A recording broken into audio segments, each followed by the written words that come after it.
Hello, welcome to Cake with Care C. Thank you for joining us. It's Tuesday, May 2nd, and we are live to air 9 o'clock every Tuesday nights right here on vexradio.com. I have to give a very quick apology to everyone. First of all, um, it's been one of those nights, technical issues all around. But we finally have our first guest online. So I want to hurry up and get to her because we don't have much time to speak with her because we do have another guest joining us shortly. And I usually tell you guys this is the best way to listen to the show is to visit vexradio.com, and major technical issues over there. So the site has been closed temporarily, just to take care of a couple of things, and should be back up and running very soon. I can't tell you a time, but for now, I have posted the link to listen to the show on my social media in the bio. And if you do go to the Cake with Care C YouTube site page, you will be able to view us there live as well. And that's just for people who like to share and invite their people to join the party. So I just want to hurry and get to Miss Diana Henry, who is here to tell us a bit about an exciting event, like an event that has been happening for, you're going to have to remind me how many years. And I've only attended a couple times, and it's been crazy. I mean, it's packed. It's the buzz is there. People like seem to know about it. Everybody's there. Like people I haven't seen in years, I run into there, and it's an amazing production. Like it's not just people there. Like there's something constantly happening, and it rolls from one event or feature to the next, and you just kept the night going, and I was like, wow, okay. So please, Diana, introduce yourself and tell us just briefly about your company, what you're doing, and about your event. Hi, thank you. The event, we are on the 8th year, so I'm very excited about that. That's Um, okay. yes, it's 8 years, so it's funny Wow. from the time that we started to where we are now, but it just shows that when you put things into existence and Hmm. you claim it, what you can do. But Hmm.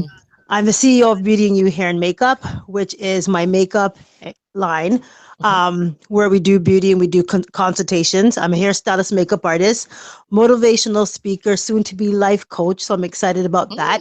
Nice. And and basically I believe it's just that we have to give back. The event is put on for us to be able to have an opportunity where us as artists, Mhm. whether it's makeup, hair, arts, anything, to have a night where we're able to create an event. We're able to put our work out, to let Okay. Toronto know and let people know that we exist. And it's about branding ourselves, branding each other, and just building the community and giving people the opportunity to participate in being something that's just great. We Hmm. have vendors, we have sponsors, we have people that perform, and it's just basically a night of empowerment. Every year we do a different theme. Last year was I'm a Man, which was a great turnout because all the Hmm. men showed up. I was a Hmm. little nervous about it, but they showed up and they participated, which was awesome. And this year we're honoring women because we are just amazing women, and it's phenomenal women this year. And I basically wanted to just kind of reach out to so many women who are doing so many things in the city, and just to let the young youth and the younger women know that you can accomplish and you can do things. So Hmm. we have a great panel discussion. We have like a beauty bar. You can get your makeup done. There's going to be prizes, giveaway, a whole bunch of stuff happening through the night, guest speakers. So it's just a night of just empowerment with a little bit of hair, a little bit of fun and excitement and entertainment. Nice. And do you have your show, like the hair slash fashion show? I think it was a combination of everything at the end, because I think that's Yes. something you always do. Hmm. Yes. So we have the Okay. show, the hair show segment that ends in the end Hmm. and sets it off. But basically, it's just a little bit of everything. So it's something for everyone. So nobody's left out. It's Nice. for everyone to come on out to get inspired, to hear some serious, amazing stories, and just, to be empowered. Hmm. You seem to, I mean, there, when I was there were a lot of guys there, so I was surprised that you said that you were a little concerned. But I guess, I mean, I think the ladies outnumbered the men, but still, like, and I was, Yes. that impressed me so much because I was like, to get men to come out to an event that's like beauty and hair, you know what I mean? Even though you I do feature the barbers and things like that, but for them, for the amount of men you had supporting you, and I, like, I have to say this to you, I, because everyone I speak to about you, I don't think I've ever shared this, only have positive things to say about you. And I think, Well, yeah, and I think your event itself is amazing. Like, I've seen snippets from even the years that I haven't been there, and people, and when people have told me about it, they speak about it, they speak highly of the event itself. But then, I think you also have that support just from being you and being the person you are. And I mean, the idea that you are doing this to give back and to encourage and uplift people. So that is definitely coming through. And so I thank just you. want to like applaud you for that. And I mean, that's why it makes perfect sense when you bring in the life coach, the life Yes. coaching, that, I mean, it fits you. And so that's something but before we jump into that, uh, the topic and the speakers, can you tell people a little more about that part of the event? Well, that part of the event, we have four women on the panel. Okay. Everyone has a different story. We have Natalie Wilson that will be talking. She does her own little kind of TV web program. She talks to about women about concerns with health. Nice. And we have someone who's an educator with talking about education, how important it is for us to really educate ourselves, and that we have to know from the grassroots of building ourselves as a culture and as just young youth investing in ourselves, right? Because we Mhm, spend so much things giving out to everyone else, mhm, and there's nothing wrong with giving to everyone else, but you have to keep and save for yourself. mhm. You know what I You mean? can't So, pour and from then an myself will be on the panel. empty. No, I was saying, oh, nice. Okay, okay. Yes. So And we then I get to have hear more Monique. about Yes, they'll learn a bit about me and just what I'm trying to do and where I'm trying to branch off. And then we also have Monique Prince, who will be she does beauty secrets and she does a lot of motivational speaking and she has a program for women every third Monday. you. And Mhm. it's basically like it is just like a power session where people come out, we pray, people let out their stories, people embrace, hug people. Like it's a Oh, nice. powerful thing. So something you definitely would like to probably come out and check Yeah. out too on a Monday. Okay, okay. Well, I mean, and you're telling me this, and I'm all for finding out and helping to expose all these type of programs and things that are available. So hopefully we can have you all back sometime in the future, like you and some of your panelists to Yes, yep, maybe for sure. share what they're doing. Yeah, so we'll discuss that and see if we can do it. But so for now, how can people get tickets or get more information about your event and get tickets? Okay, well, I'll definitely let everyone know Friday, May 12th, next week, Friday. Definitely, it's an event that you don't want to miss out. It will be at the Monte Carlo Inn in Markham, and tickets you'll be able to get at on Mhm. ticketgateway.com and also at Two Line Music Hut, which is at Malvern Mall, and you can also get tickets at Mad One Barbershops. Okay. And how do we follow you or get more information and just kind of track you? I think you're on, well, you're definitely on social media. I do follow you, but Yes, let the people I'm on I'm on Facebook as Diana Henry and as in Beauty and You Hair and Makeup. Instagram it's Beauty and You Hair and Makeup. And I do have my website, which is beauty and you hair and makeup.com. know. Nice. And you can also contact me with my information of my number, which is on the I can send it to On the okay, for sure. Okay, so we will definitely post. Like I know I just put a post up on Instagram not too long ago, and it does have your Instagram handle there. So people, if you want to Okay. jump right on there now, you can check. So that's my Cake with Care C page, and yeah, so definitely, and I'll we'll be reminding the people next week as well, because this, yeah, we Okay. didn't have as not much time to That's really okay. get into it, but I'm glad you're able to make the time Thank you. and give us a little heads up on what's up. And yeah, so I will make sure that all this information is available so people can follow up. Well, thank you so much, and thank you for having me on. I really appreciate it. For I think sure. it's great, and you keep doing your thing. Thank And you. this is what we just got to keep doing. So That's it. That's it. we're phenomenal. Definitely. That's it. That's the name of it. Did we even That's the say? name of it. Yes. That's the name of it here. Say it again. Phenomenal woman. That is what we are. That is who we are. There we go. Love it. Okay, Diana. So we'll talk or I might see you before I talk to you again. Yes. Yes, But we'll because we be in have to touch. speak. Yes, we Yes. will stay in touch this week, and I have some tickets for you. So thank you. Alrighty. Okay, hun. Okay. Take care. Thank you. Have a good night, everyone. All right. Bye Okay. Bye bye. bye. Uh, Alrighty. So, again, people, that was Diana Henry, and we're just speaking about her amazing event that happens every year around this time. This is the 8th year, and it's happening next week, May 12th. If you missed any of this, remember this episode, as well as all of our other episodes, are available as a podcast. So you can catch from the top of the show, spread the news, spread the link. Again, YouTube Direct for tonight, just because of the technical issues over at vexradio.com. And yeah, KINETIC is here just in time for our well, next guest, who's going to be joining us, Alyssa from Carib 101.com. That's part of the company that she works with, and she's going to be telling us about another exciting event that's happening right here in the city a little later this month as well. So, well, that's coming up actually.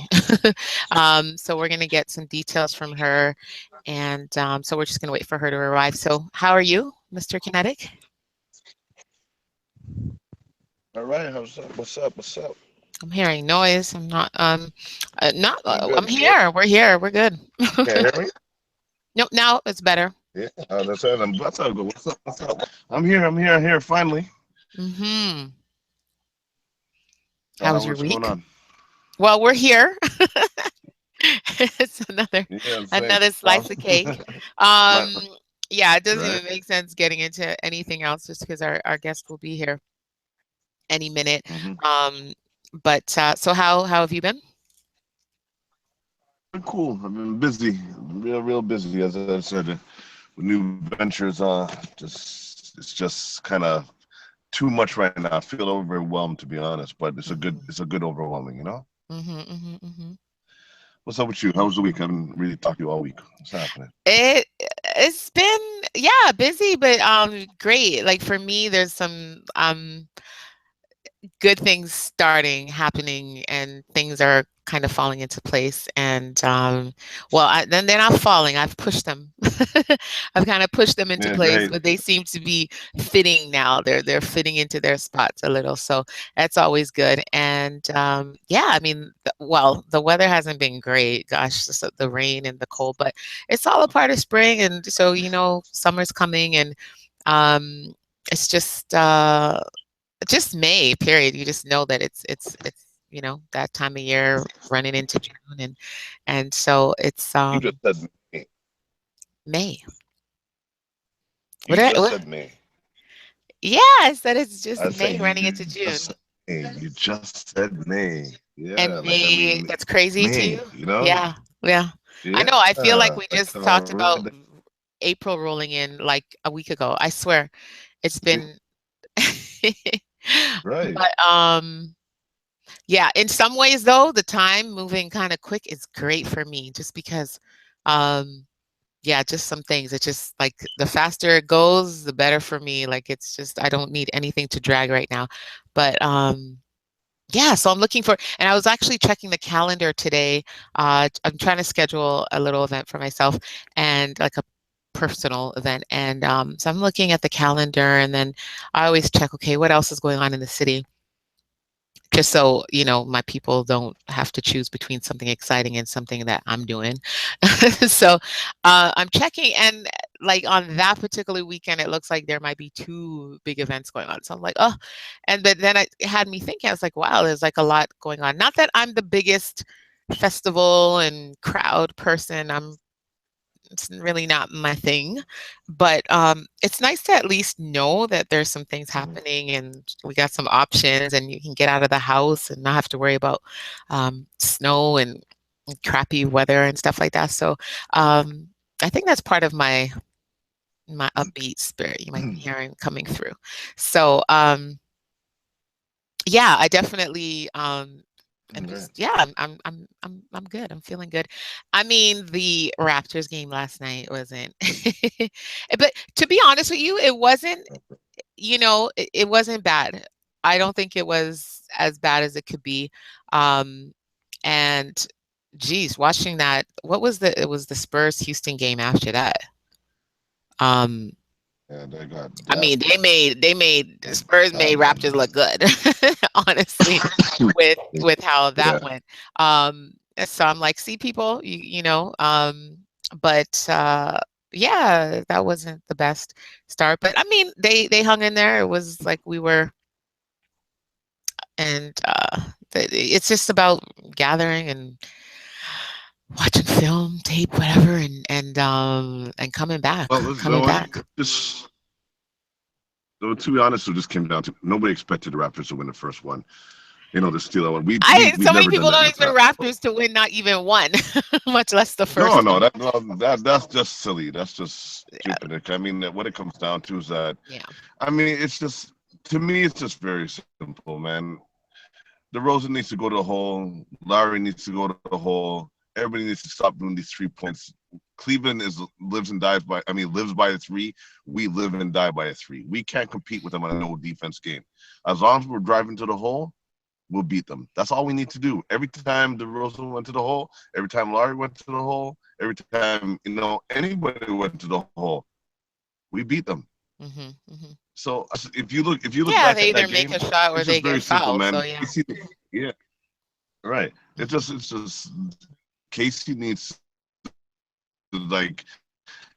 actually, and Larry needs to go to the hole, and DeRozan needs to lead the team like he's supposed to and go to the hole. That's all we need to do because they don't. Cleveland doesn't have any defense. They don't mhm, defend. LeBron's a good defender. Outside of that, nobody can mhm, defend. Sure, Kyrie can beat Larry off of the dribble. You know what I mhm, mean? And it's mhm. quicker. It's quicker than him. But Larry can It's also quicker go than a lot of at people. Kyrie. So it's just simple, man. If these guys want to win, Yeah. they're gonna stop playing Cleveland ball, stop doing this 3 point thing that they think they have stuck in their mind, and then stop playing lazy ball. Just drive to the hole. That's all they need to do and get physical with Cleveland. Mhm, mhm. Anyways, enough I about that. agree.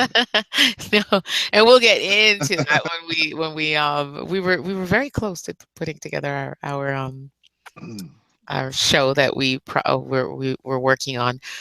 So sometime soon, I'm sure before the end of the playoffs or just at the end of the playoffs, I'm sure we'll come back and we'll have a more in-depth talk about all of that. Okay, so again, I'm not quite sure what's going on because our guest should have been here a few minutes ago. So this is why I'm kind of hesitating. I didn't want to get too far into any of our conversation Yeah. or any topics because I kind of wanted to save that till like 10 o'clock when we wrapped. But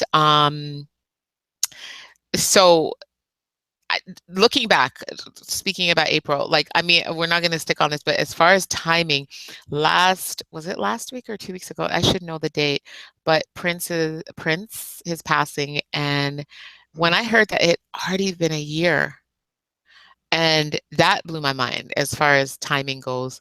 And let me ask you, as a huge Prince fan, should they, because I've heard some people talking about this, should they be making a movie about his life? And if so, should they be doing that anytime soon? And I don't know if you heard, I'm also going to just mention Madonna. Apparently, some people have Yeah. some transcript, something. I don't know what you call it, but or a screen. What do you, Lord, let me stop. I don't even know. Pictorial. But they Yeah. have Pictorial. something, and they're going to make a movie of her life, and without her, and Yeah. without Pictorial. Yeah. her involvement, and definitely without her. Consent. Yeah, she's not happy about it, and she's saying, "I can tell my story. no one else can tell my story. And and she's still living, and that, so a lot of people think, okay, if someone's living and says, no, I don't want someone else to do, uh, most people agree, okay, maybe you shouldn't do that, you should respect. But the fact that Prince has now passed, what do you think about Mhm. people making a Well, movie you know about what? him? My thing personally is this, right? About anybody. It's as long as they're telling the true story, Hmm. they have the people that were closest to him, his family, consent to it, and also benefit from it. If somebody in the family doesn't, like, yes, you know what? We are emotionally involved in Prince and whoever else passes on or whoever's alive. But what it comes down to is that the people that it affects the most, you know, those are the people that should have the say so and the Hmm. input, and and should benefit from it. If somebody wants to tell the story, unless the consent's there from the family, whether it's children, whether it's the mother, father, whoever it is, Hmm. if the consent is from the immediate family, Hmm.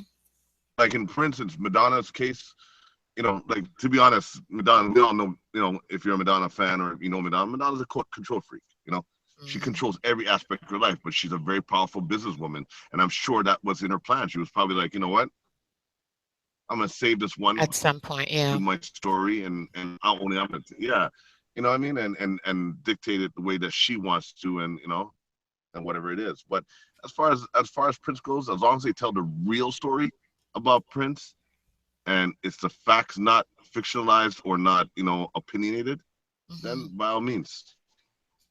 And see, this is the thing. I think in a case like this, because with Prince, I'm thinking him being such a private person in life, and Right. again, him being very in control or of his career and wanting to be in control of his image and all that he produced and put out into the world. I feel like if he wanted that, that would have been known to people very close to him. Um, and at the same time, if he didn't, I think that would also have been said or written or something. In his case, the only difference is like his family, his next of kin, like the very close people to him. I wonder how close they truly were. They don't seem like people that were in his life. Um, I mean, we look at a family like the Braxtons, let's say, for instance, who, like, these sisters are tight. Like, I mean, it might just be the show, which I don't get to watch all the time, but or at all. But anyway, in a case like this, musical Wow, I family, didn't and know that show. yeah, oh, it's been a few years, yeah, and they're all talented women Yeah, who, well, and yeah, I'm not. That's not my forte. So I yeah, know, you and got you your. know what? I love the show when I used to watch it. I haven't been able to watch this because, like, it doesn't come on like local. I don't know, and I'm not gonna look for it and everything. And I don't watch things online, so I'm just like, if I don't get it, I just don't get it. But of course, with social media, you see highlights and you see clips and stuff like that. Toni Braxton being, I arguably the most famous Braxton sister. If something, God forbid, was to happen to her and someone wanted to tell her story, I would trust that her family could tell her story. And her family should be involved with her story because they clearly know what's up in her life. They might not know every damn detail, like where her and Birdman and all that stuff, but they know enough to be a part of telling her story, and they are a part of her story. Whereas Prince's family, I don't know if these people are even like a part of his day-to-day life. Obviously, I mean, Right. but if they were, then that goes to your point that they should be involved and they should somehow benefit from it. But, So, yeah. Well, but in his case, as but I going back, if they are, and I get the feeling they aren't. So in a case like this, I prefer a movie where it's more of a documentary or something, and you can go off the real straight facts. Like I watched a 1 hour documentary the other day, or a show like that, where they were able to talk to people who actually were a part of his life and part of his band. And I mean, this is going back like his first manager and one of his first bandmates, like that were together since they were teenagers. And like, if you could speak to people that were there and they could speak to things that they saw and experienced, and more that approach than to try to like have a character like someone Well, acting as Prince. exactly, yeah. Yeah, like, but I think when it's treated more like that That's exactly style. what it is. So No, but no. They're, the way they're that's speaking what about I was this saying. is It was having. a true story. Oh, Yeah, no, exactly. But I think in these cases they want to remake like the person's life and then use maybe like headlines and things that they've heard and things that they've seen and write it into a script and make it like his story. And it's like, no, if it's like coming how they from, bastardize Aaliyah's story. Like which how they to this bastardize day Aaliyah's story. Like, I haven't even seen. And yeah, and that's crazy knowing that her family is all clearly all alive and we're not interested. And especially when it's going to be on a low budget, I'm like, that's such an insult to certain artists. You know what I mean? So, um, but yeah, so and then the other way too, I just think it's too soon. I think give it a few years, let the story unfold. I mean, we're hearing about hit like tapes and music, all this music he hasn't even put out yet. I think there may be more yeah, like 100 that could years of happen. music. Right. So let some things happen and let some celebrations happen and then write But that into your to be story honest, that though, like. Hmm? but to be honest, like Prince is too big of an icon and too big of a story to just have.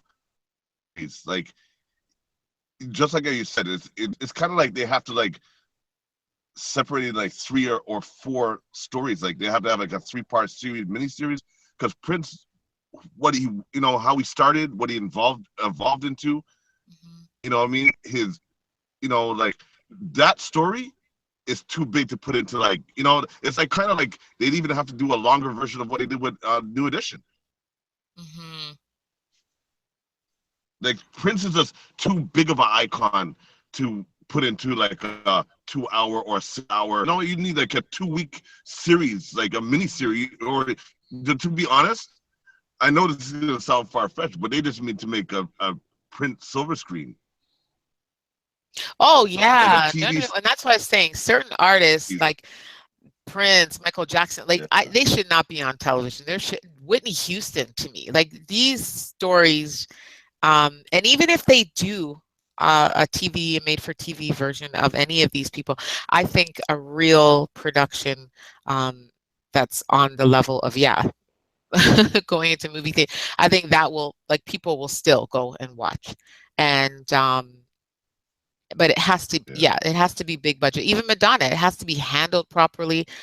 I mean, you got to have real actors in there and right. handle it the right Michael way. Jackson, like like all of them, all the icons, even Bob Marley. I can't believe Oh Bob Marley's gosh. story hasn't been done. Yeah. And I mean, but Like there's but certain you people that remember. should come before Prince. Mhm. Go on. No, that's true. Did you see, speaking of Bob Marley though, did you see that, I believe it was just called Marley? Um, No. and it was, let me tell you, I think I've even talked about this. I think, yeah, I think it came out, it's been a few years, and it covered his life and from his early days. And again, they spoke to people where he grew up. They spoke to people who knew him. They obviously, Was it documentary yeah, or was it pictorial? no, okay, something's happening. Can you hear that? Huh? Oh, I think our guest is trying to connect. So let me see if I can do that, and we will definitely get back to what we were talking about in a minute. um, Do you huh. sense a delay? Just out of curiosity. Yeah, I have been feeling that, but sorry, because I didn't know, because I could hear there was like a ringing, like she was actually like the line was ringing. So that's what kind of made me pause there. This has been just one of those nights, but I mean, you know what? We're still going with it, but still, it's just been one of those crazy nights. So bear with us, people. Um, it's coming together, and sorry, I just got to do this. But yeah, as far as the Bob Marley documentary, the way it was done and just the scenery, the music, the way they used the footage, like the some rare footage that we probably haven't, like, not everybody's seen. They told a story, and his sister, I believe one of his sisters was like interviewed, and she was able to tell some stories that most people would never have heard either. And the way that, and it didn't, I mean, it's still, it didn't involve every bit of the story, because if you read that, like I've read the one of his, well, the biography, um, which was is it Catch a Fire? I think that's what it's called. I'll double check that, but loved it. And that book took me. I mean, it painted such a clear picture, and it brought in all these, different the bandmates that they had over the years, and the conflicts and the different stories at different points in his life. And that documentary didn't even touch on everything. So again, like, you're probably not going to hear every single detail of a person's story in one film, but this I think I watched it 10 times. I sat here and watched it with my mom. My mom was over and watched it, and I even it replayed, and she was like, "Yes," and she watched it again. And I could just the look on her face, it just brought her back to a different place in time. And she was able to connect with it, just even the scenery and the people. And it was just, and she loved it. She was like, "Oh, I love it." And for my mother to sit and watch anything over an hour, oh, please.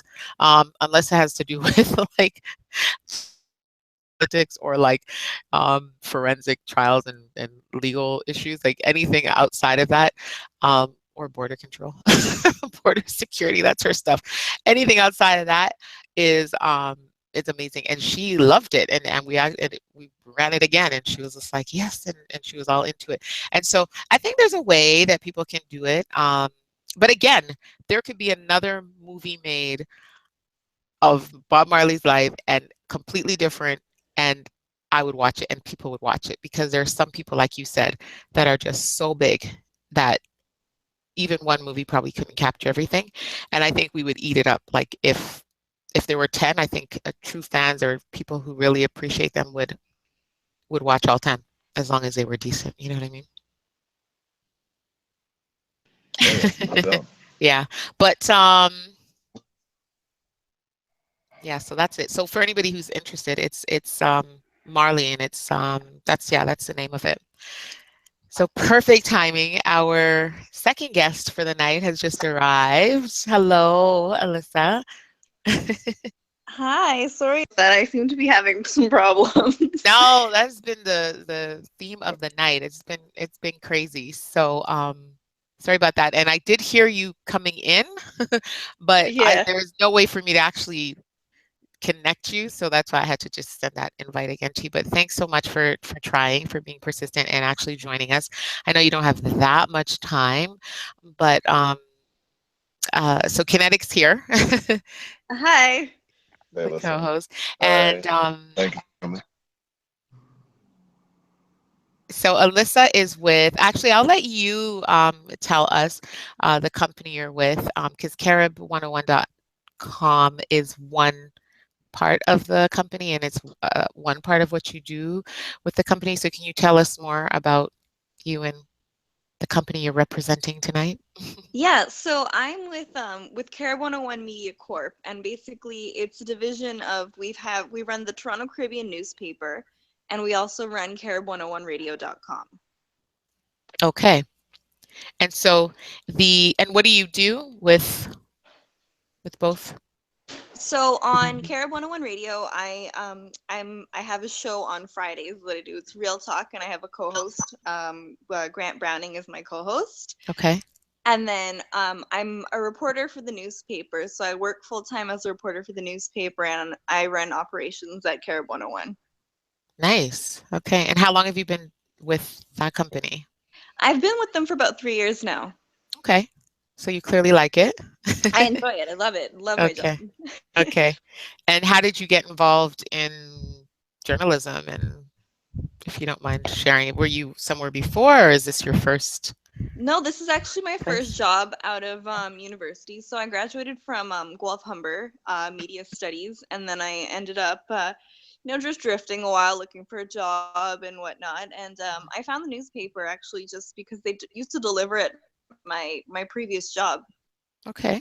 And I had asked them, they had a great looking paper. I asked them if they were looking for journalists at the time, and they happened to be looking for people. So that's how I came on board, and it's been an adventure ever since. We relaunched the radio actually last year, so we've got a studio set up and stuff at our office in Brampton. Nice. Okay. And do you enjoy being on air? Do you enjoy the show?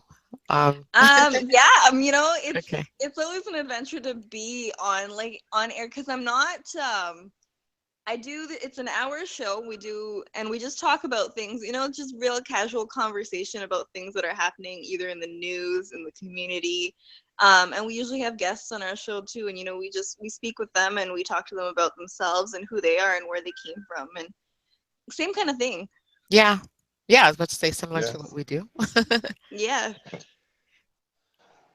I didn't know if KINETIC was going to jump in. And so, and how is it? So it's live to air, and is it also available as a podcast? Like, can people still or go onto the site and listen to previous episodes? Yeah, so we do is we usually stream our episodes or our shows live on the fan page on Facebook.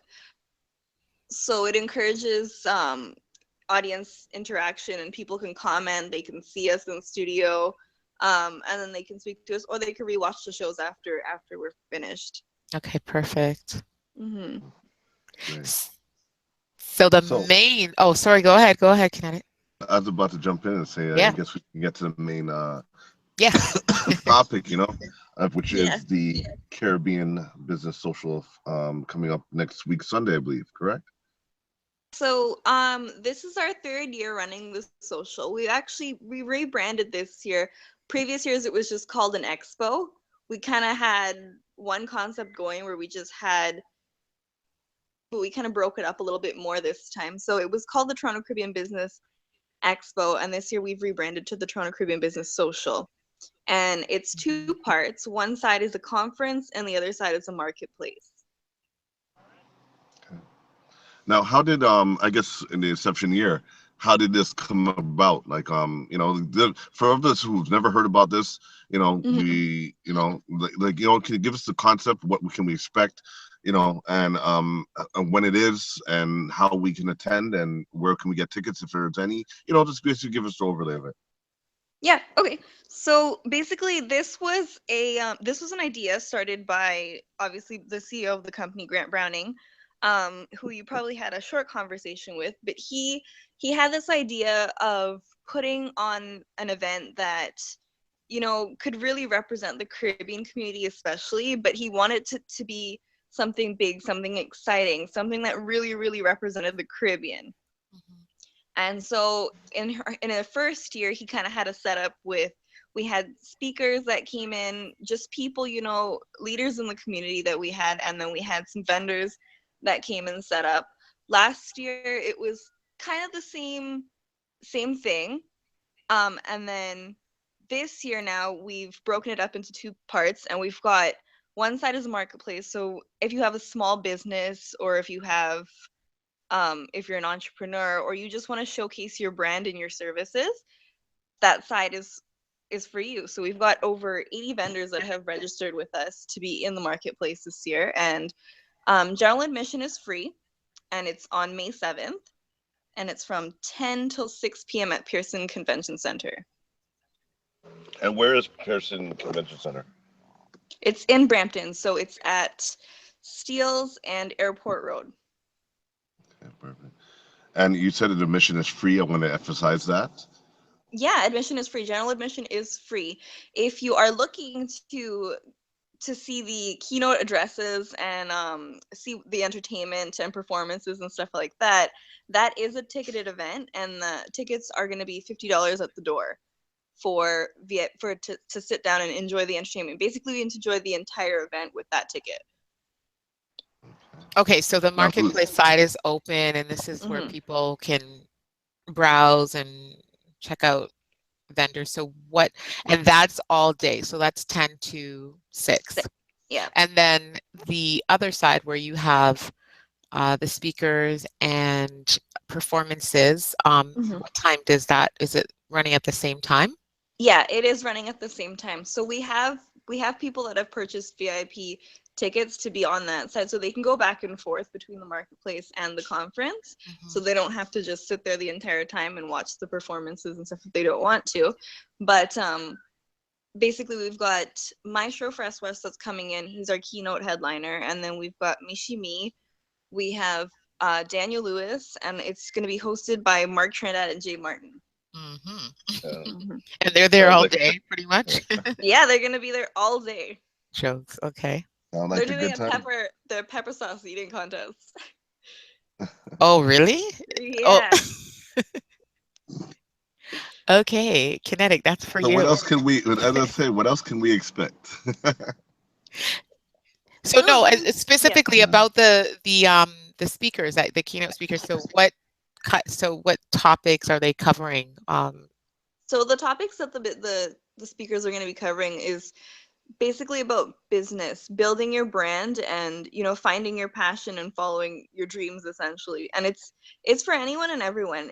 Mainly, we were looking to have students who are either coming out of high school, people who are entrepreneurs, people who are new to business, people who are looking to start up their own business, anyone who's looking to get involved, and basically they have an idea and they want to make it something big. They want to love their job. Every day that they go to work, they want to be able to say, look, this is what I've created and this is what I want to do, and this is how I kind of got here.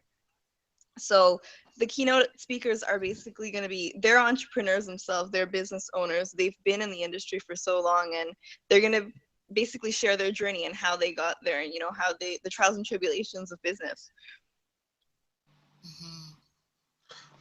So is this we all are familiar with, as you said, the keynote speaker, Maestro Fresh West, as well as Mishimi. Is there anybody else going to be I guess those are the highlights, or are there other entrepreneurs or other keynote speakers involved? Yeah, there are other keynote speakers that we're going to be having. We're going to be having a lot of people from just within the community who either they know a lot of people, they're really good at networking, at branding themselves, to come up and share. And that'll be throughout the day, mixed in with the entertainment and whatnot.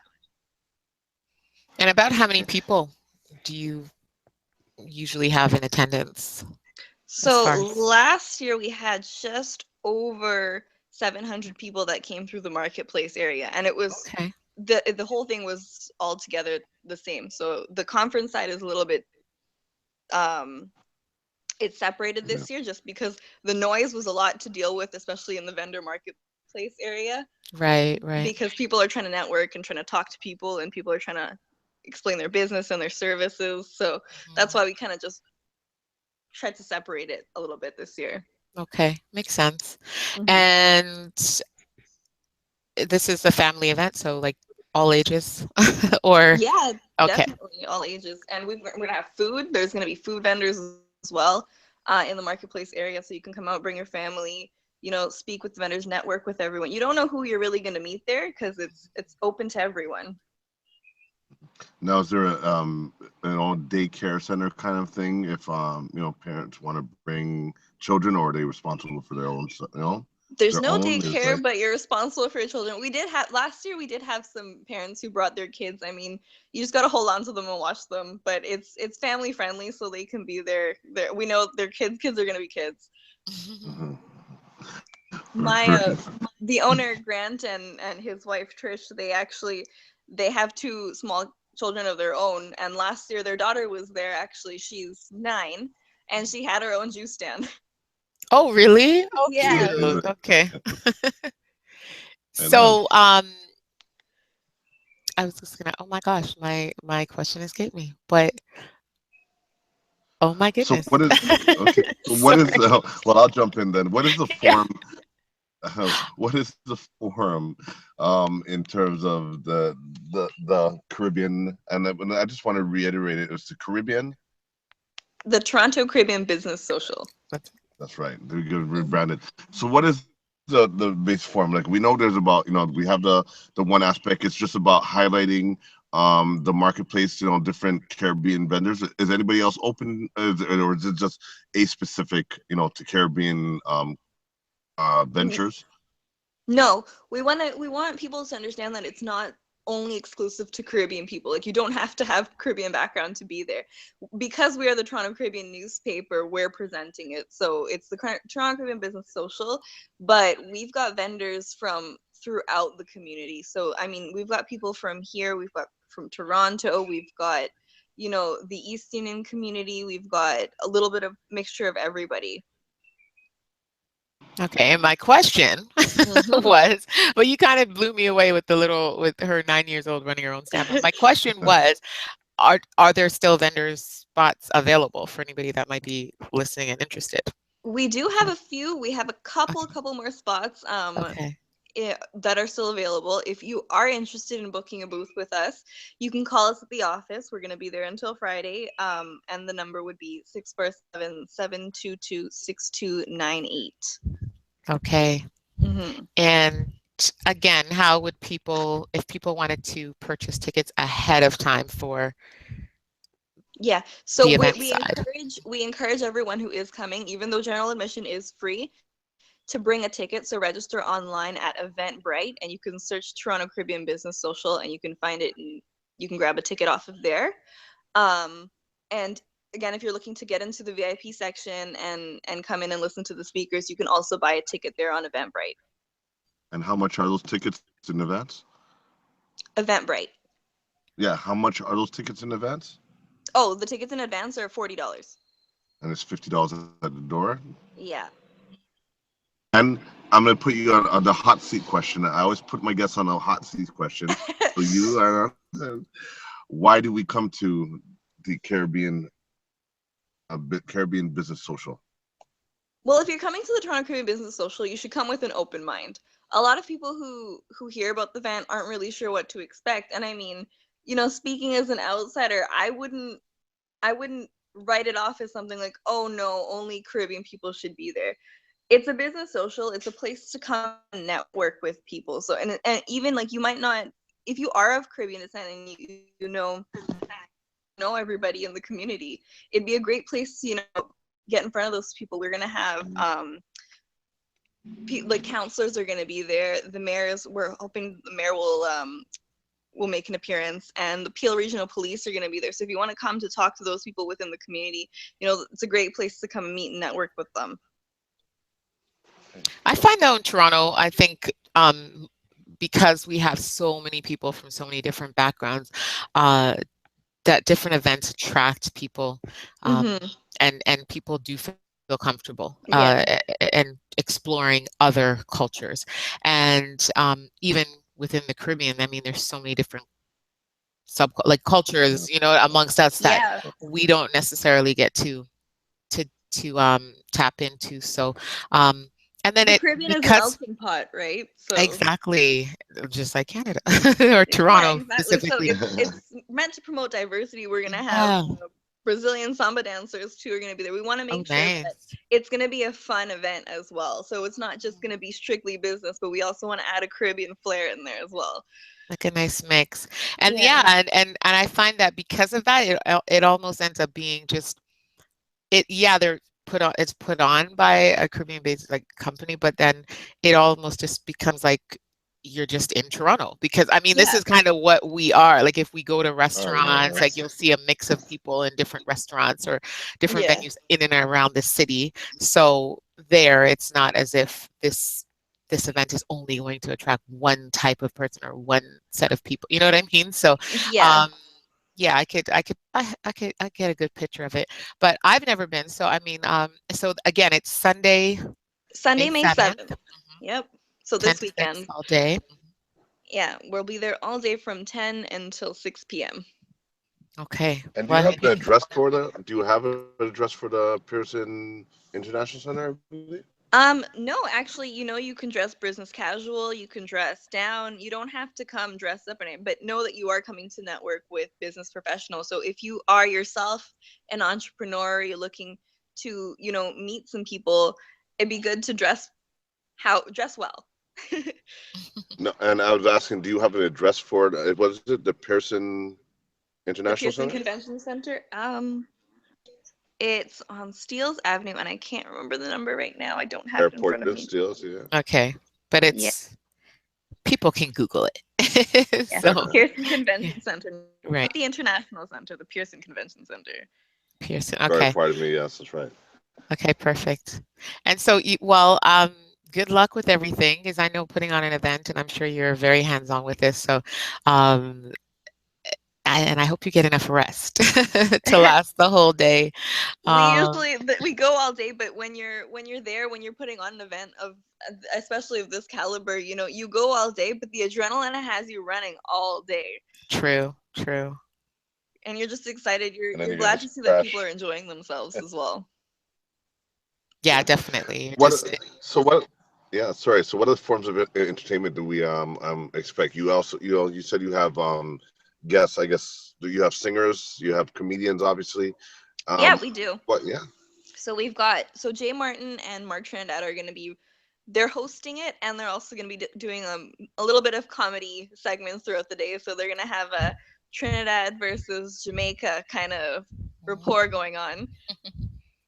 And then we also have so the Brazilian samba dancers are going to be there. We're going to have singers. So Carlos Morgan's going to be performing, Yes. Mishimi will be performing, and Chelsea Stewart will be performing. I was just about to ask you about those because you didn't mention them earlier, and I thought, okay, I've already posted that on my social media, so don't let me be lying. Okay, because No, all of those yeah, bands are going to and be they're there. all great. They're all great performers. I've had the experience of I've seen them perform, so they're all top notch, like really good performers. So Yeah, and it's important for people to understand too. I mean, yeah, they're music artists, but the music industry is a business in itself.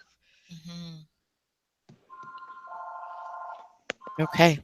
All Sorry, Dr. right. No, no, no, no. Okay. Well, sorry, was your question answered? Kinetic? Because I Yeah. think I More jumped than right in. so. I just thought it Okay. was very important. I actually loved the idea when we were discussing it. I just actually loved the idea of I've never heard about it before, and I thought it was very important as well as Kersi that we get this publicized to the public and our listening audience. It's amazing. So I guess can we just reiterate can we kind of broke it up? So it's this Sunday, which is May the Yeah, 7th. so we've got it. So it's Sunday, May 7th, and it's going to be from 10 to 6 p.m. at the Pearson Convention Center. And I've pulled up the address. It's 2638 Steeles Avenue East. If you're interested in coming out, general admission is free. You can get your tickets on Eventbrite. And just come out, enjoy a day filled with, Caribbean culture, but also business advice. And, if you have dreams, passions, anything that you're looking to achieve, this is the place you're going to want to be. Just come and, absorb some knowledge. Mhm. Right. And Wow. for more information, because I'm sure you guys are going to be sharing it all week, and just to enjoy the content that they share on Carib101.fm is Yeah. You, .com you can, is you the can get more information about the social on tcbsocial.com. And also vendor booths are still available. So if anyone is looking to, get a spot last minute, we do still have a few spots left. And you can give us a call at the office at 647-722-6298 as well. perfect. Okay. So we'll be, And we expect 1,000 people this year. oh Yeah, yeah, we no, I do. was saying if you had over 700, then you're definitely gonna We're bring expecting it a up. lot more this year. Yeah, yeah, yeah. Uh, Well, sounds like fun. Again, good luck to you and everybody with the production, but I'm sure it sounds like you guys know what you're doing anyway, so Yeah, we're looking um forward to it. We're looking forward to yeah, seeing everyone from the community to come out. for sure. All right, and thanks again for taking the time Well, thank you to so with much. us Yeah. tonight. Yeah, no worries. Thank you so much for having me on the show. Okay, I'm sure we'll talk again or we'll be in touch. Yeah. All righty, have a great night. All right, you too. All right. Take care. Bye bye. Bye. Okay, so we yeah, so it all happened, people.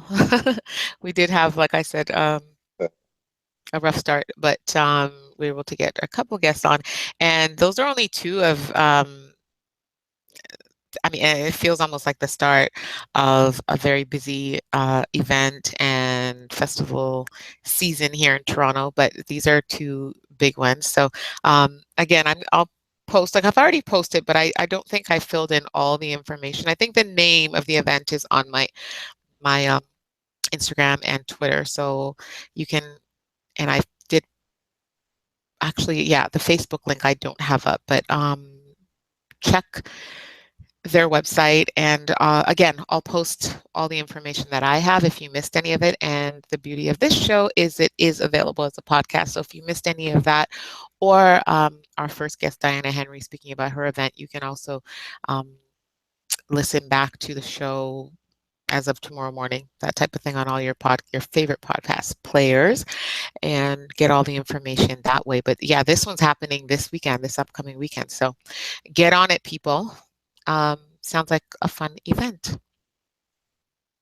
Right on. Yeah. So So, so what it is? What is you sound like so not involved. Anyway, we pretty much, yeah. no, you know, to be honest, it was just a really exhausting day today, No, I and hear you you. know, I hear like, you. and believe it or not, I am still. This is totally unprofessional, but I'm saying anyway. I'm still working as we speak, so I've been kind of half here, half there, and No, you you know did not yourself just as say much that. as Oh, Lord. that. Okay, well, the last thing I I know, want to right? touch on, because there's some other things that I think can wait or not that exciting, but th- this, I think it was April 29th was the actual date that marked the 25th anniversary.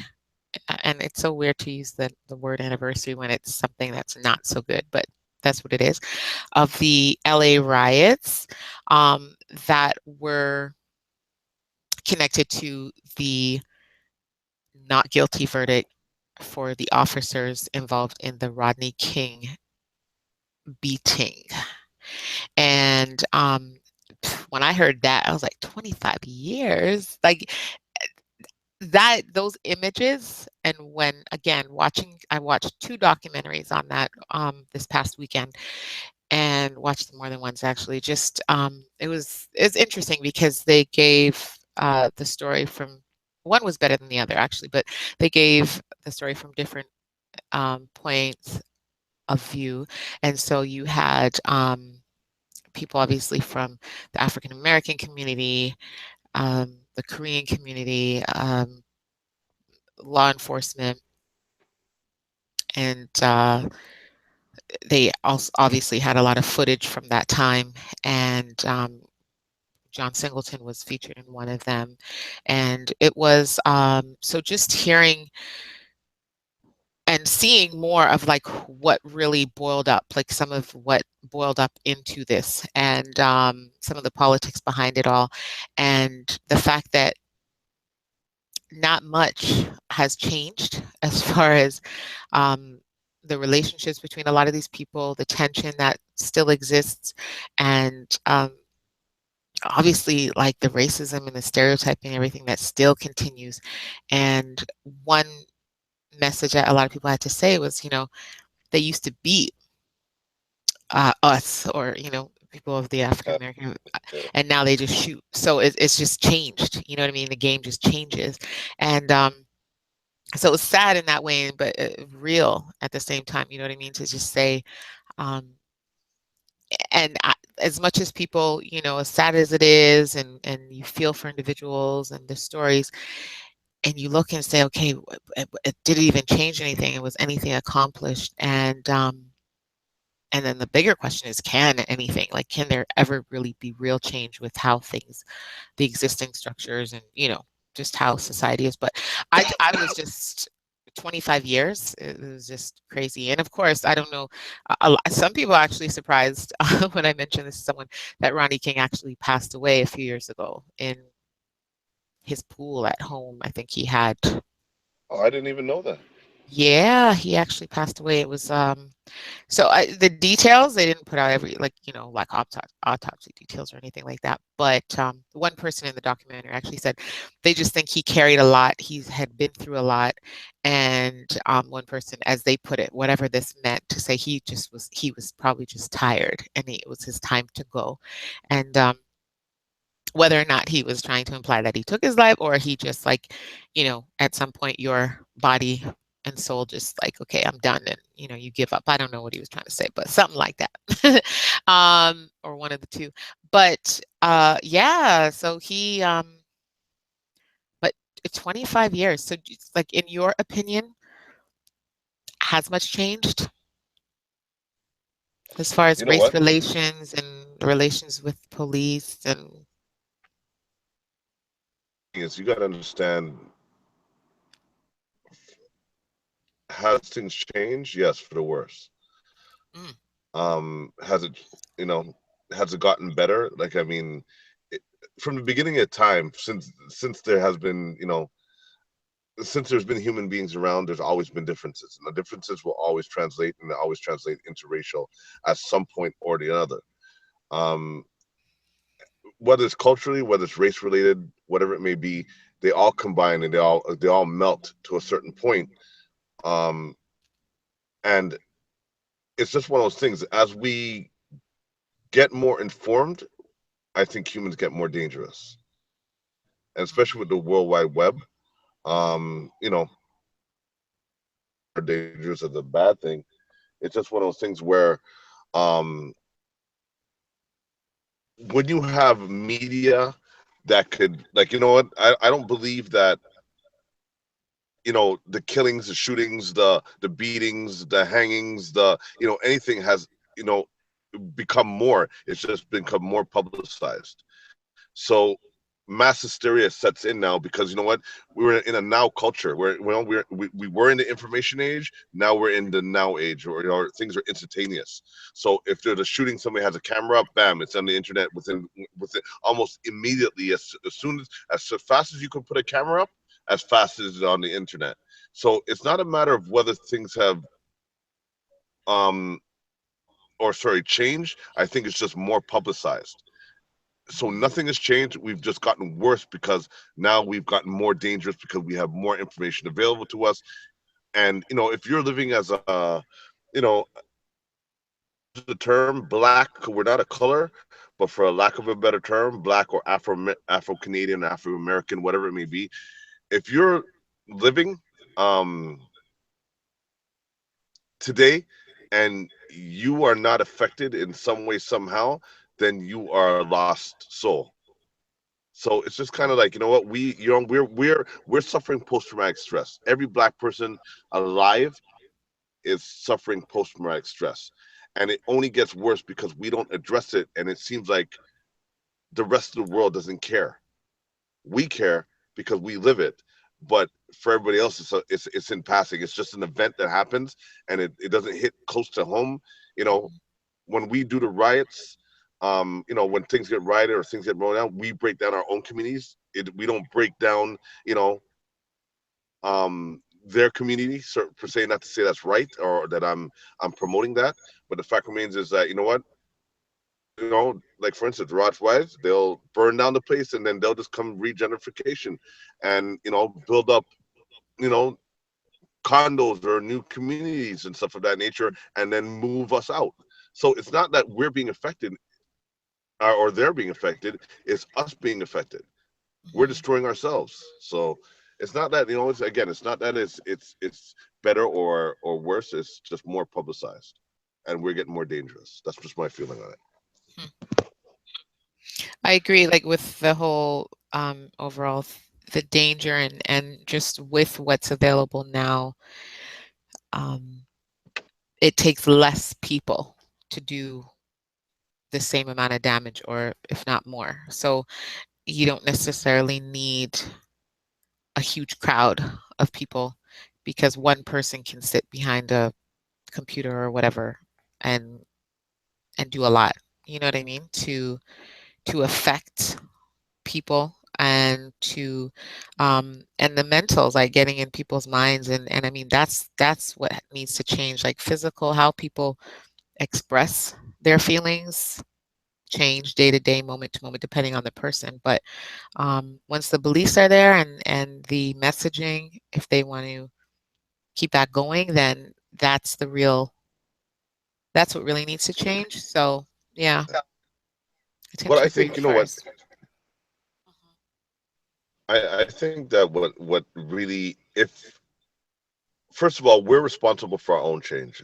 When I And say that's what I was we, I'm going to talking ask you about, when you said, if as a, a person of, or a black person, whatever, however you yeah. want to identify, um, to not feel something, then you're lost or disconnected. And I was going to say, is it possible for, as an individual, to deal with issues, and maybe in your very close circle, without tackling it as a people? And um, because when you think of change on a large scale and change as a people, it's overwhelming for some people, and and some people feel it's unfair that they have to spend their X amount of years on Earth, you know, as a part of this bigger fight or bigger push, for positive change, where they're just trying to do their day to day and deal with their own issues as just human beings and individuals, and trying to still laugh and have good times with their family. And so, if they could find a way to deal with it as individuals, um, are they lost, or are they actually over, you know what I mean? Like, kind of have overcome Well, for themselves. And I mean, yeah. it's hard to say, right? well, But well. Here's the thing, right? For me personally, it's this, right? It's if it's my responsibility, it's your responsibility because we live it day to day. And if it affects me, it can and would and should affect you. If you have separated, if you've gone to the point where you separated yourself to make it a non-issue for yourself, that you have just um you think that, oh, because I am okay within myself that it is okay, then you have a huge surprise waiting for you, because at one point or another it does come back full circle to you. You can go, it might be 5 years, might be 10 years, might be 99 years, but at one point the issue that is in our face, the racism issue, will affect you. And the only way that we can affect change is by us being responsible for the content that we put out, the images that we put out, the integration of our ideas and our culture, and the understanding has to be put out. We have to be in control of our own papers and our own media and our own news and things of that nature, and make it interesting enough that other communities will be interested in it. Help them realize that, what affects us also affects them, because it goes beyond our community. Because exactly how it starts. It starts out, it may be black today, but then it might be against women next. It might be against the gay community, LGBT community after that. And if I don't help you know what, and you don't help me, then guess what? You're next. mhm, Because once they do it once, when I say once, whatever the powers may be, once they demonstrate and they do this, exactly what they did, with us. And for example, and it's very detailed, mm. and I hope it doesn't offend anybody, I think I but see it where you're you going. know Gosh. I'm just going to be very honest with it. Yeah, it's just simple. They first did it with slavery. Mhm, They tested it out with slavery. Then it happened with the Jews. Then it happened with the Japanese, mhm, right? The whole Holocaust. It happened with the Native Indians. So, I mean, it's just one of those things that if they think it's going to stop at us, once they've honed their skills, like they know how to do this. They've been doing this forever. They've tested this on, they tested it with the African Americans or Afro Canadians. They've tested it with the Jews, the mind control, the media press, things of that nature to make it okay for the Holocaust. They did it with the Native Indians before that. Like, I mean, and then they made it okay when they bombed Hiroshima, in World War I, or was it two? I can't believe it. But Mhm. it's a trickling effect, right? So if they can perfect and do that with us, and it goes down the line, what makes you think that they won't stop at you? Mhm. Who's next? Because once they do it to us, then who's next? Mm. Well, I think it's That's my gotten to a feeling on point. it. I mean, this is just thoughts, but it's gotten to a point where it doesn't have to be demonstrated necessarily on because it's already things are in place and people are doing it to themselves. You know what I mean? And doing it to individuals. And there's always, like you said, other levels, you know what I mean? Of Mhm. But the thing is that that's the what is that what really bothers me is that we don't control our content. So you got to remember something when and this is a very controversial idea, and this is totally my take, like vexradio.com may say, or necessarily KRC. This is just my words. It reflects what I think. Is mhm, that when they beat Rodney King, did it really matter in the hindsight? No, I don't believe so. Did it escalate in advance? I think the only thing that happened was when they beat Rodney King, they saw what happened. It was they do these little tests, and mhm, the New World Order, as they say, one world government controlling things of that nature. They do these tests, they do these metric tests with the community, and they've perfected this art of media manipulation and mind control, and what the input. And the thing is, what we don't realize is that when they put out these images, they put out a certain image. No matter what, if they continue to put it out, it becomes normal. Talking anymore. The first time, the second time, the third time, oh my gosh, like, what, they shot somebody. When it continues, it just becomes, oh, they shot another person. That's disgusting. But really, in the hindsight, what they're doing is they're conditioning us to say it is okay. And the thing is, what they also do is they sit there and they say, "Oh, gangbangers are killing each other. They're killing each other anyway. They're acting like animals, and we're not controlling the content that we're putting out." So they see we are looked at as subhumans, and once you become a subhuman, and after that point, when you become less than a human, you are, what, they're animals. They kill themselves, and you know what? Yeah, he was known to the police. Automatically think, oh, he was a drug dealer, or yeah, he was a gang member, or something like that, and it becomes okay. And they keep on putting out this information and these images, and then what happens is it becomes okay to the mass community. When it becomes okay to the mass community, then they know they have you, then they can do what they want with that community. mhm, The next. So it's just one of those things we have to control. We have to understand that, we're not all stupid. Like, when you put out on the social media, oh, like for instance, when they one thing that really disturbed me that everyone's laughing at was that woman we're talking about there was a fire, and she was clearly uneducated. It was one of the memes that come on, and they made some music out of it. They made it funny, and then it was just like, they just made black people look stupid, mhm, right? And uneducated. And it's just one of those things where then we started putting that out as jokes and things of that nature. So of course, to the other nationalities that are on our social media, because we all have people from different races and stuff like that on it. If we're putting this stuff out and we're not controlling content and we're laughing at that stuff, it gives them license to laugh as well. Just like now the term, the N word, is licensed. Everybody in songs are saying it.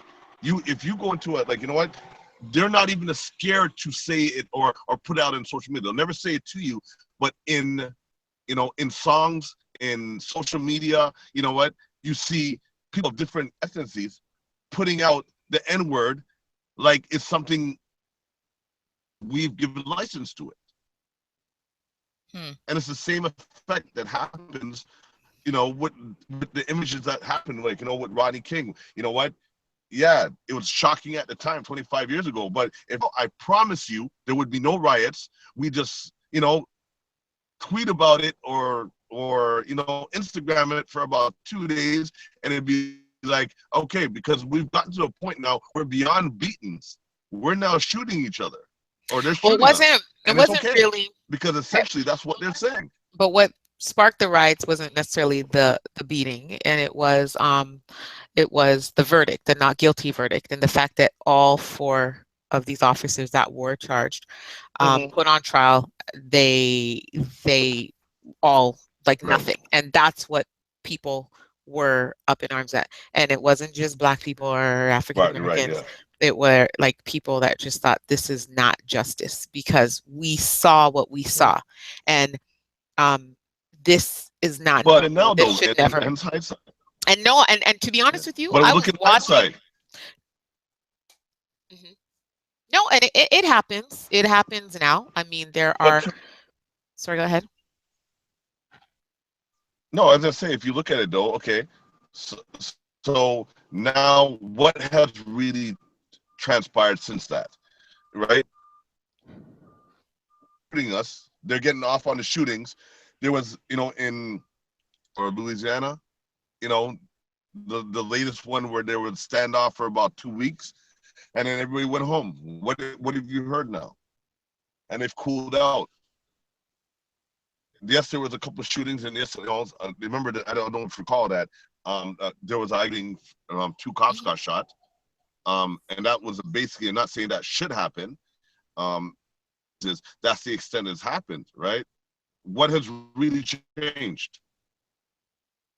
Was a bigger outcry of it because that was shocking to us. Now they're shooting us, getting off on it, and we've only had one instance where last year was about 50 of us got shot, Well, see, I but there was a think, 2 week standoff. I mean, the real So fight, what has or really changed?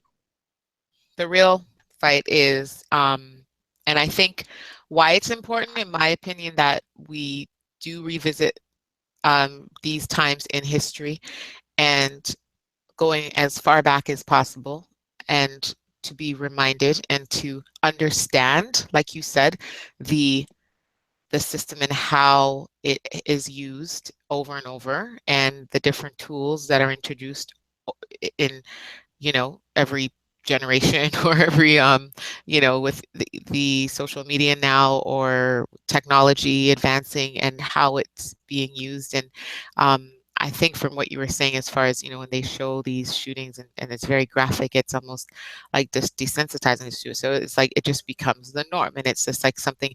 And people, even people that are victimized in these videos, or, you know are even tired of seeing it, and it gets to the point where people are like, okay, can we stop sharing these things like that? It's funny because I don't know how, you're added to these groups on these different like social media, and Facebook uh and stuff like yeah, that. and you're added to these groups, and it starts as one type of group, and then people start sharing other information, and it's just like, okay, people, I think people need to see this and need to know what's going on, and warn people. And the other day there was someone who came back in the group and said, well, can I ask you to stop sending these graphic things, and stop sending these to sharing these in the group?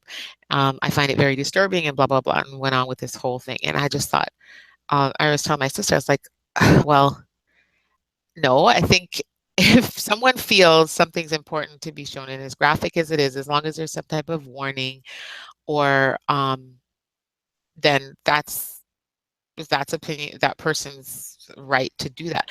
I think if you are now offended by Entitled, something, yeah. you remove yourself Can from the switch the situation channel. and say, Yeah, okay, exactly. whoever Yeah. started the group, okay, just stick to the party promo or whatever you're sending me, and I don't want to be a part of the group, therefore. And then I don't know. So but it goes back to the whole idea of, you've seen enough. It's emotionally draining. You're tired of it, and so what we do is tune out. and turn to things that bring us joy. It's human nature. Right. It's like that you can take so much, and then you have to like cut that off and then focus on other things. But I think things are happening, and maybe they're not televised or promoted or shared. um and that's just, I think that's not anything, is not black or white or in between. It's human nature. Negativity, uh, in your face violence, these things tend to travel a lot faster and more broadly than positive messages, and things that don't really catch your attention. They just don't spread as easily. So information is out there, and like you said, it's what people decide to share.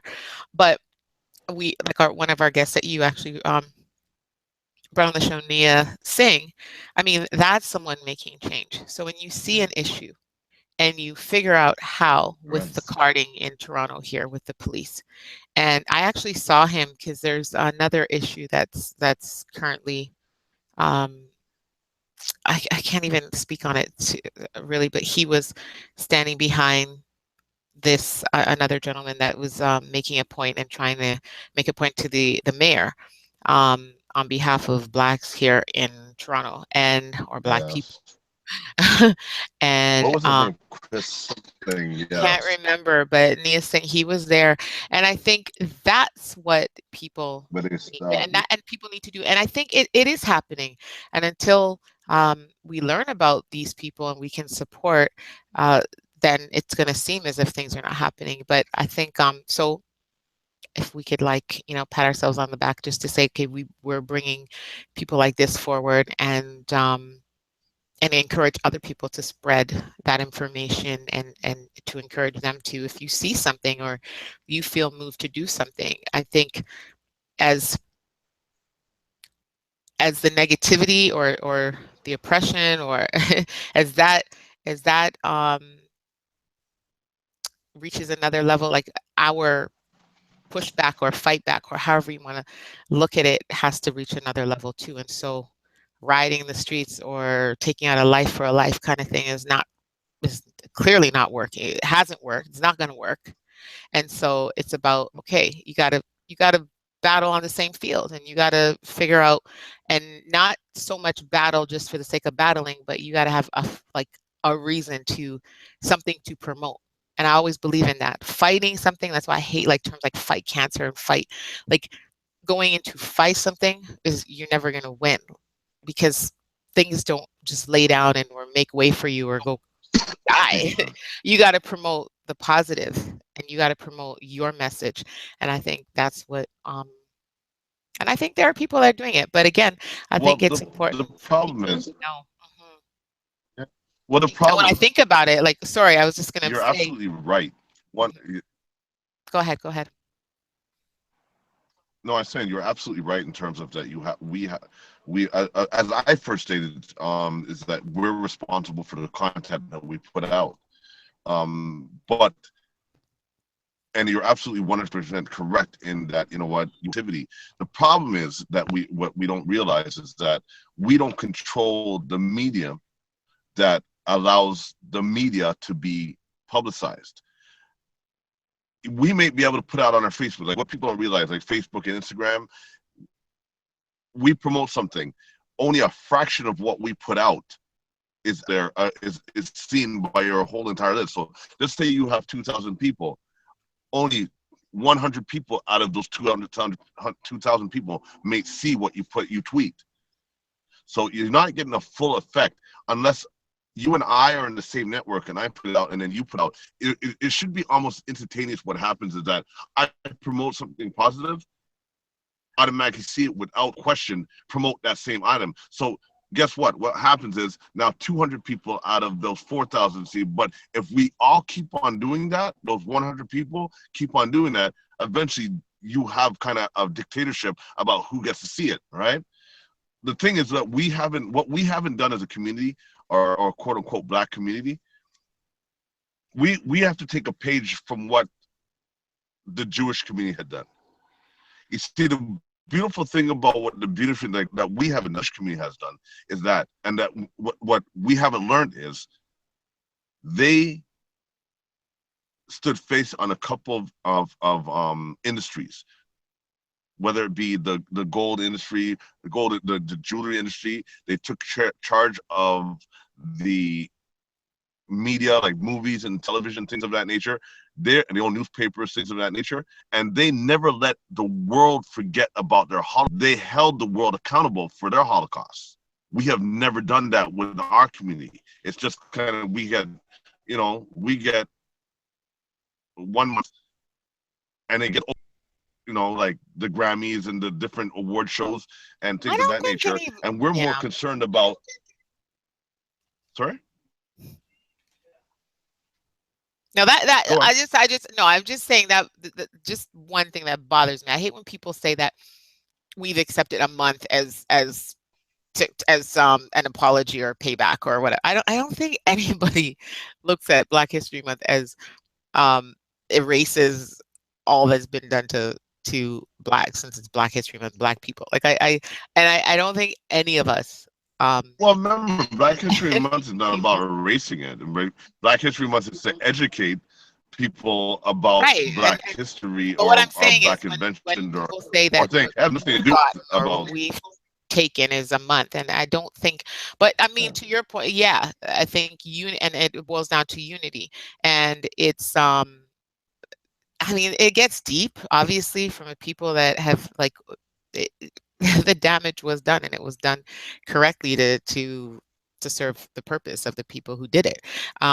And once people understand that and understand the real repair and what really needs, but it's like um, uh, that's the trick. But I think in this day and age too, I think you got to find a way, just like any good marketer, PR person, to get to force um, media and to spotlight to shine a light on what you're doing in your cause. And there's always a way, and you have to be smart about it to do.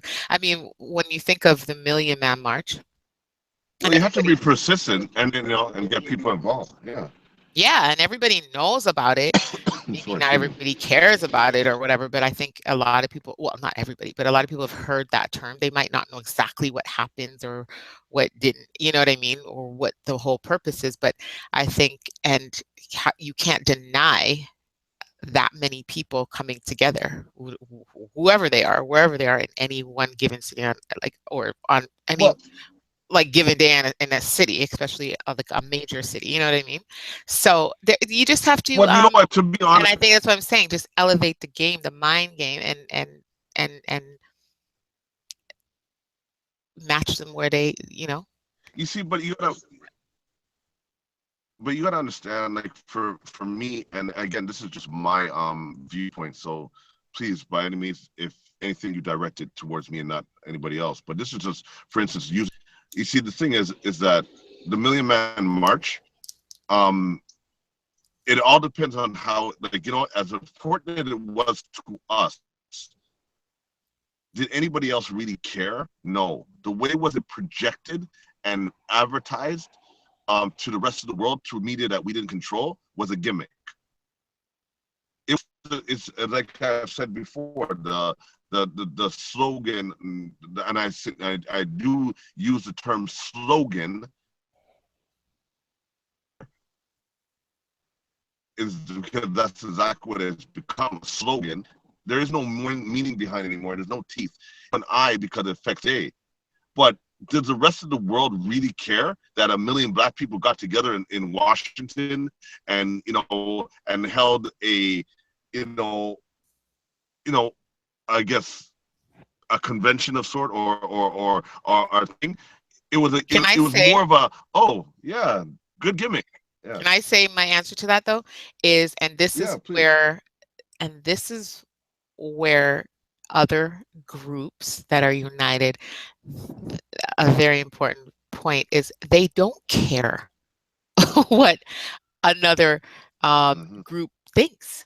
They don't care. They I and personally, and I think that's where we as a group need to get, like, who cares if they, my point is you get enough people that and be able to put forth a message that now each of those people take home and now promote. That's it. You work from within and you build from Right. within, you strengthen from within, you everybody learns how to play the game in this society because it's it's a game. You just got to figure out the moves, the rules. You got to, and you work But within see, it. here's And here. and then that's how when people start assuming certain positions and money talks. And I mean that's it. That's what it boils down to in this society because few make it in or past or past the they okay um you know but it's so you just got to understand. I mean, this is how I think. It's just like it's not about getting acceptance or being loved or being looked at as equal. It's not even about that because individuals within different races and groups and however you want to look at it, they're not even equal. Like, and it boils down to class. And it's like, okay, you got money, you don't. I mean, you look at every one of these groups that, well, majority, um, there's discrimination within. There's hate within. There's, segregation within, like within every group, and it's based on other criteria. It's not about race or ethnicity. It's now it's more of a class thing, a money thing. And so I think for anybody in this world to just Yeah. Right. focus on equality necessarily now, like when you start talking equal dollars and equal ownership, and I mean that's where I think the the the the real strength comes from is Well, and there's a lot to be done. There's a lot to be done, like you something. said. It's like it's only 80 years that Jim 80 what? Crow Sorry, you got cut off. and yeah, it's only about 80 years that what really Oh, segregation and you know Jim oh Crow yeah. and all that has been gone. It's like we're in our infant stages. But see, here's the thing: is I've talked about this with quite a few of my circle when we have these little debates over dinner and stuff of that nature. And my point is this: is that you see the problem is that we're too busy trying to incorporate and integrate and be accepted that we've been given the small fish. If you think about what has been accomplished over the whole 80 years, or even the last century, in terms of what we get to go through the front door, and we get to use restaurants, and we get to use washrooms and the same what's it called same fountain, and we get to sit in the front seat. What if we really given a small fish, and that small fish was racial equality, Which are right? all positive steps, and I Let's, and they're all a part of. but They're all this a is and part this is the main point, of though. it. Yes, but that's exactly what it is. You got to understand exactly what you said Mhm. is exactly what we should have been done. If we went for financial equality, and we start, they wouldn't care whether we're black or white or pink, because you become a different breed. They only care about the money that you bring to the table. They may not accept you fully, but you'll be more welcome to that table. And If there are a I lot have of as much money as you or more money as you, and we're doing business together, sorry, and we're doing business, you're going to invite me to that table. You're not going to, I won't have to ask to come to that table. You'll invite me to your table. So it's about, what, we were given this fish, the small fish, when we didn't go for the buffet, right? We're too yeah, busy but worried I about, think, oh, like you said, whether I get to, you made a very good point that this is just I like the other day on Instagram, someone I follow posted a picture of his grandmother, I believe it was, or was it his great grandmother, who was a slave, and I'm like, wow, like someone alive can be talking about someone in his bloodline that um his great grandmother believed that was a slave, like who was born into slavery type of thing. And I just thought that's crazy. It's just a reminder. It's not crazy. Like it's just a reminder that, just this was not so long we ago. And haven't then come when that we looked far. at, But that's a and start. then, but no, what I'm trying to say is, I mean, and when you go from being not considered human to, okay, now we're human, okay, and now, yeah, we can, the convenience of not having to run, and what it does to your self-esteem, Like, and yeah, where you are, it wasn't so much that, oh, you're trying to drink or do what the white people are doing. It was like, I'm just trying to have it was convenient. It was easier. It was actually suitable for human use. Like, the it wasn't, term you know is what I mean? privilege. No, it's not privilege. It's just decent. It's The basic privilege. standards. I don't have to go in the back and go friggin' like, what do you call it? Stoop, yeah, stoop over a hole in the ground or something, versus being Yeah, able to go and use a yeah. toilet or a urinal. You know what I mean? And it's like, it's what it does to you. And so I think for And the all of those same one. all of Yeah. those battles have been important. And I mean, yeah, so a lot of the things we're going in the front door to now give money, put money into the pockets of the same oppressor. You know what I mean? So it's like, okay, but who cares? Like, you need what you need, you do what you do. I mean, we do it to this day. Like most of the grocery stores I frequent, and I put money into, they're not owned by anybody that looks anything like me or whatever. It's not benefiting me directly, but you do what you got to do. So, um, but to say that, to not accept the little um, wins or the gains over the years, like, because it all builds into something. And I think with education, and I think and people being able to build their own and own and develop, and I think these are the bigger fights, you know what I mean? And it's not even, again, it's not so much a race thing. It's like, there are certain people with that strong money, and they're in power, and only a select few get in. And it's it's not Right. just, oh, because you're this race or whatever.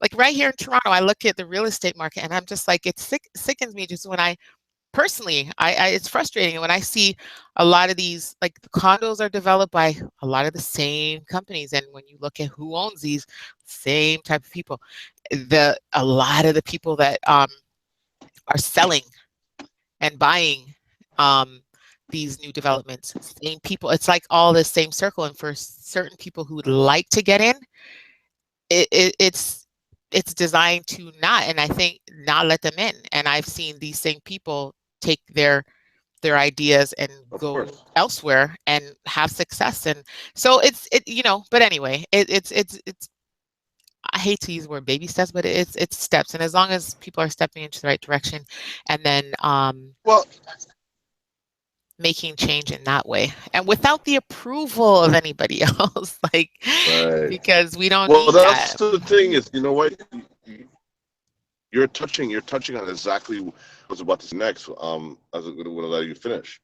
For me personally, it comes down to it is this: is that me, the more I get educate myself and the more experience that I get, I've come to a point where I'm not grateful for those small things, because by human right, we're supposed to be able to deal with that equality. Unfortunately, it's not that way. But I'm not grateful that I can walk through a front door, or I can use a washroom, or I can sit in the front street. I'm not grateful for those things. Yes, it was a struggle, but we've come to a point where, um, it's like we're beyond that.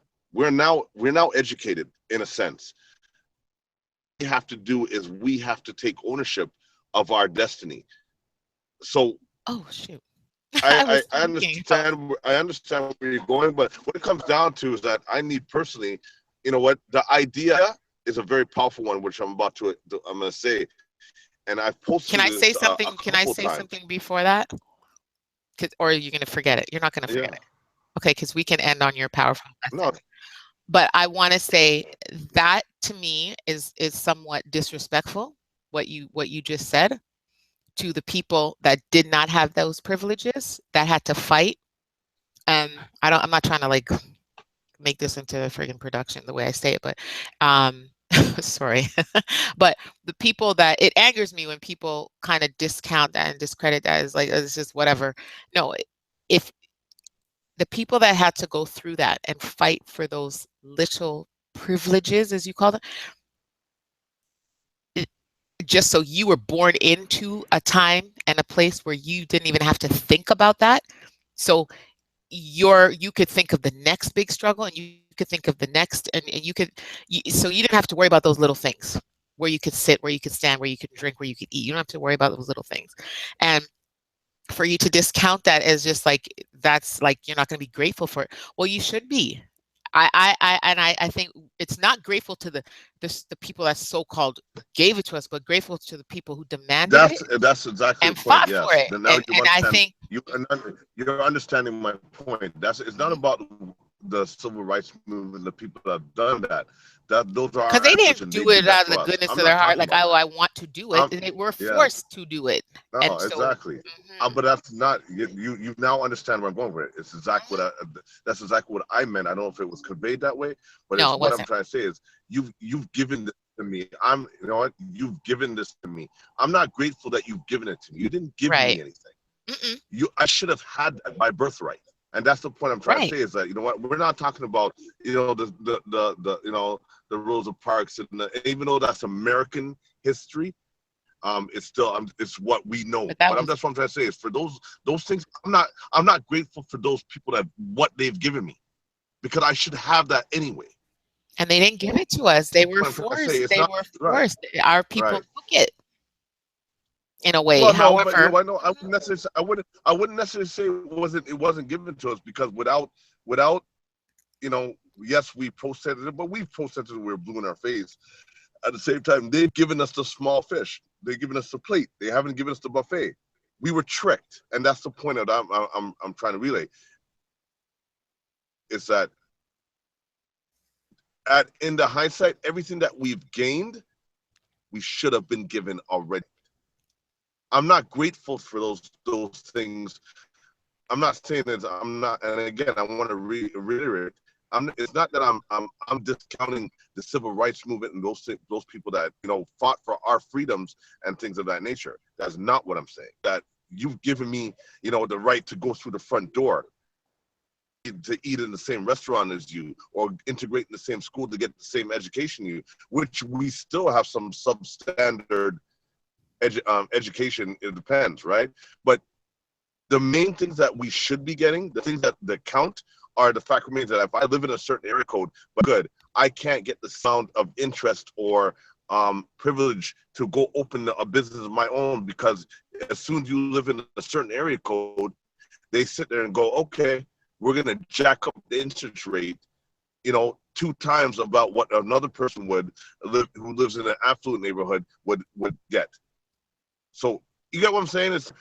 I'm not grateful for what they've given me, because they've really, in hindsight, given me nothing, or us. And when this is what I'm trying to, the powerful idea. What we need to do, like, first of all, the fact remains that I have a daughter or you have a child, and that I give my child has to race to get employed. It's almost a sin. It's kind of like, you know what? I'm giving you at mercy. I'm giving my child and hoping that you will have mercy to hire my child and give them a position, give them a chance. What needs to be done, and this is just, again, my opinion, is, and this is just what needs to be done. But understand the general idea of what I'm saying, right? It transcends just the idea itself. Is that I've posted this many times. It takes the hood to save the hood. So what needs to happen is all these basketball players that have millions and millions of dollars, all these actors, and all these people that have this money, and yes, it's going to be controversial. All these drug dealers that have made money, because we either have a jump shot act, or whatever it may be, however our limited capacities to make money. What it is this: is that, what, the government of Ontario is selling properties, auctioning off all these projects. what they did to Regent Park, regentrification. Somebody had to buy that. So what we need to do is buy back the hood, build up our hoods itself, blend them with building mortgages, and put businesses around them, and and build our own banks and build our things, and then hire our own people and be responsible. Because when you say it like that, everybody's like, that's so wrong. But if you look at it, every other, the Chinese have done that. Why have we, the Black community, not done that? The other communities don't sit there and say, hey, you know what? I'm going to give my child over to you, and I'm going to let you hire them and let them work for you so you build their dreams. They hire their own kids. They promote their own people. They buy from their own people. So what we need to do is buy up the hood, tear it down, give better living conditions, put in jobs and buy malls and put them in, and hire our own kids, put our own banks and hire our own peoples and things of that nature, and take responsibility for ourselves. Because unless they're going to do it for us, we'll always be building them. We'll always be paying way more interest to them. We'll always get substandard education. We'll always, it's like the list will go on. So if we can get that mentality, to grasp that mentality that, hey,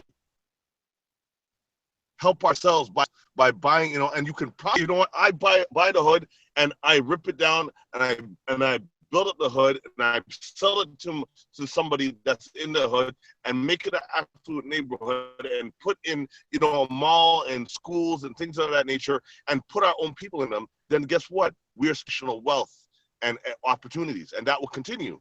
And that's how we get out of this. And then what will happen is eventually, hey, they'll be like, when we don't need you, we'll be involved because we don't need you. The bank never lends money to somebody who needs money. What they do is they lend money to people who don't need money, that have the ability to pay that back. I know they have. So just like we do that, we'll be invited to the table. They'll start doing business with us because we don't need them. But again, there you go, back to the table. We need to grow up. So anyway, this conversation Right. needs to continue,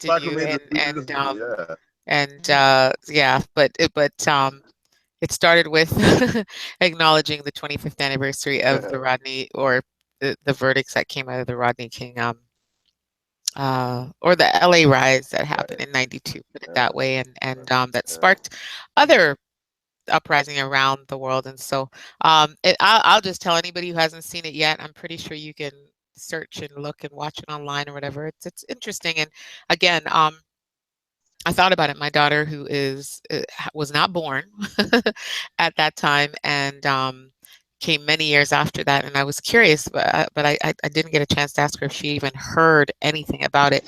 And so I think as far as the lessons learned from that and what can be taken from it is kind of interesting conversation.